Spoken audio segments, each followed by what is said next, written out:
எப்படிங்க விடுவ? கேட்டுட்டே இருப்பீங்களா இப்படிதான்? பார்க்க விட மாட்டாங்க. போன் கான்ஃபிஸ்கேட் பண்ணி வச்சிருக்காங்க. ஸ்கூலுக்கு பாடி கார்டு அனுப்புறாங்க. என்ன நினைச்சிட்டு இருக்கீங்க ஃபெமினிசம்னா? நான் அப்ப நான் யார்? நானும் ஃபெமினிஸ்ட் தாங்க. எப்படிங்க என் குடும்பத்தை நான் அகைன்ஸ்டா எப்படிங்க பேசுவேன்? 14 வருஷம் பேசலையே, பொறுத்துக்கிட்டேனே. என் பிள்ளைங்களை பார்க்க விட மாட்டாங்க. என்னோட லைஃப்ஸ் ஹாப்பியஸ்ட் டேன்னு நான் ட்வீட் பண்ண அவனும் நானும் சேர்ந்து டிக் டிக் டிக் படம் நடிக்கும் போது என் பிள்ளைங்க நான் எப்படிங்க விடுவேன்? கேட்டுட்டே இருப்பீங்களா இப்படிதான்?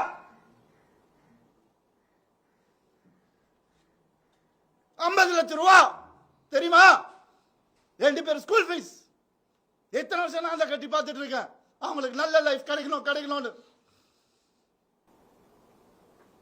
குழந்தைங்க பத்தி, என் பாசத்தை பத்தி பேசாதீங்க. உங்க யாருக்கும் எதுவுமே தெரியாது. டெய்லி நைட்டு உட்காந்து அவன் செஸ் கத்துக்கிறான். என் சின்ன பையன் டெய்லி உட்காந்து விளையாடுவான். அவன்கிட்ட தோத்து போவேன் நான்.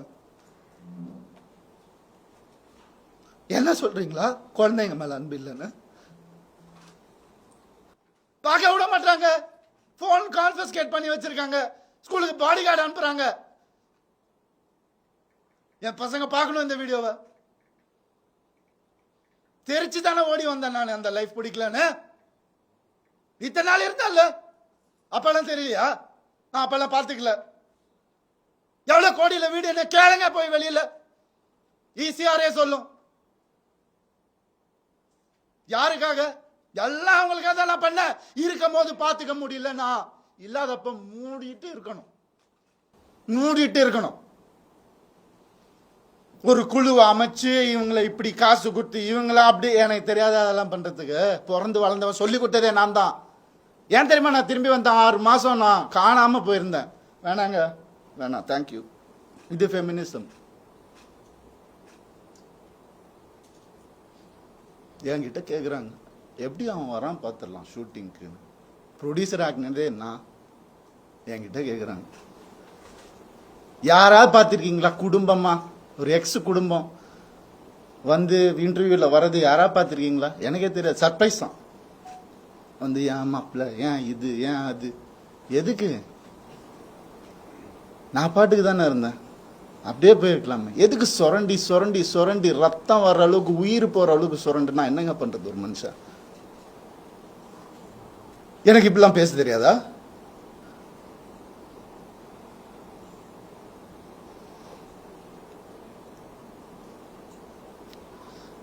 பர்டிகுலரா நான் சொல்லணும்னு நினைக்கிறது இந்த சைபர் புல்லிங் விஷயம். ஒரு பொண்ணு அனுப்பிச்சிட்டீங்க, ரொம்ப தேங்க்ஸ். அதுக்காகலாம் நான் இன்டர்வியூலாம் வைக்கலங்க. அவங்க எங்கே இருந்தாலும் நல்லதாக இருக்கணும், அவ்வளோதான், வேற எதுவுமே இல்லை. கெனிஷாவை காலி பண்ணி அனுப்பிச்சிட்டீங்க நீங்கள் எல்லாரும். சைபர் புல்லிங் உங்களெல்லாம் நான் சும்மாவே விட போகிறதில்ல. என் அண்ணனுக்கு நடந்ததுனால தம்பிக்கு நடந்ததுனால நான் இதான் பண்ணுவேன். ஏன்னா நான் யாருன்னு தெரிஞ்சவங்க சில பேர் மட்டும்தான். நான் உண்மையாக யாருன்னு தெரிஞ்சவங்க எனக்கு சப்போர்ட் பண்ணுறவங்க. எந்த ஹீரோவாவது இன்னொரு ஹீரோவை பற்றி சொல்லுவான், அவன் மனசால கூட யாருக்கும் கெடுதல் நினைக்க மாட்டான். என் கார்த்தி சொன்னான். நான் யார் பேரையும் எடுக்க விரும்பல. நண்பன் பிரபுதேவா சார் சொன்னார், ஐசிர் சார் காப்பாத்தினார் என்னை. கொஞ்ச நாள் வீட்டை விட்டு நான் எதுவுமே இல்லாமல் வந்தவன் நான்.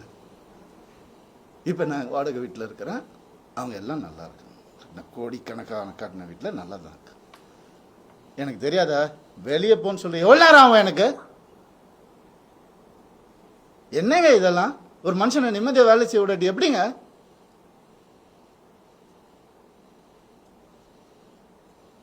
சும்மாவே இருக்கணும். என்ன கிண்டல் பண்ணாலும். ஏன்?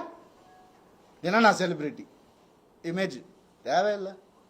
மனுஷன் முதல்ல. நான் ஆம்பளை பொம்பளைலாம் அப்புறம். மனுஷன். ஒரு மனுஷனுக்கு ஒரு கஷ்டம் வரும்போது அப்ப மட்டும்தான் தெரியும் அவன் கூட யார் இருப்பாங்க. அப்படின்னு என்ன பண்ணுதாங்க கெனிஷா. எப்படி வளர்ந்தவங்க தெரியுமா? அவங்க வீடியோ போட்டா அதுல ஒரு சைபர் புல்லிங். ஒரு பொண்ணு என்ன புரிஞ்சுக்கிச்சு, ஏன் பார்க்காத ஹீரோயினாங்க, என் வேலையே அழகான பொண்ணுங்க கூட தான் நடிக்கிறது. அதான் என் வேலையே. எப்படி அழகு இல்லாம இங்க போயிட்டாங்களா? ஏன் இத்தனை வருஷம் சொல்ல? அவங்களுக்கு ஒரு ரீசன் தேவை. எதுக்கு போறான்னு தெரியக்கூட இதை புடி போடு, எவிடன்ஸ் கிரியேட் பண்ணு, இது பண்ணு, இன்வெஸ்டிகேட்டிங் ஆஃபீஸரை கூப்பிடு. வரும், எல்லா ப்ரூஃப் வருது, எல்லாம் வரும், ஒவ்வொன்றா வெளியே வரும். அவங்க குடும்பத்திலிருந்தே வரும், அவங்க குடும்பத்திலேருந்தே நிறைய பேர் என்கிட்ட கான்டாக்ட். உனக்கு எதா வேணும் நான் சொன்ன, நான் வந்து வாயை பொத்திக்கிட்டு வேண்டாம் தேவையில்லை, நான் ஹேண்டில் பண்ணிக்கிறேன். ஒரு நாளில் என் டைவர்ஸை நான் முடிச்சிருப்பேன். நான் பசங்கன்றதுக்கு ஒரு கால வாயை மூட்டு இருந்தேன். நான் என்னெல்லாம் அந்த போய் கேட்டு பாருங்க, அந்த வீட்டில் என்னெல்லாம் நடந்திருக்குன்னு ஊருக்கே தெரியும். அந்த வீட்டில் என்னெல்லாம் நடந்திருக்குன்னு எங்கள் அப்பா அம்மா கையெடுத்து காலில் ஊந்து கேட்டாங்க, என்ன வேணாப்பா அந்த குடும்பம்னு சொன்னாங்க. எனக்கு அச்சதை போடும் போதே இப்படி தான் போட்டாங்க, நாசமா போன்னு தான் போட்டாங்க மேலே. சொன்னதை கேட்க மாட்டேன். இன்னைக்கு நடந்துருச்சு.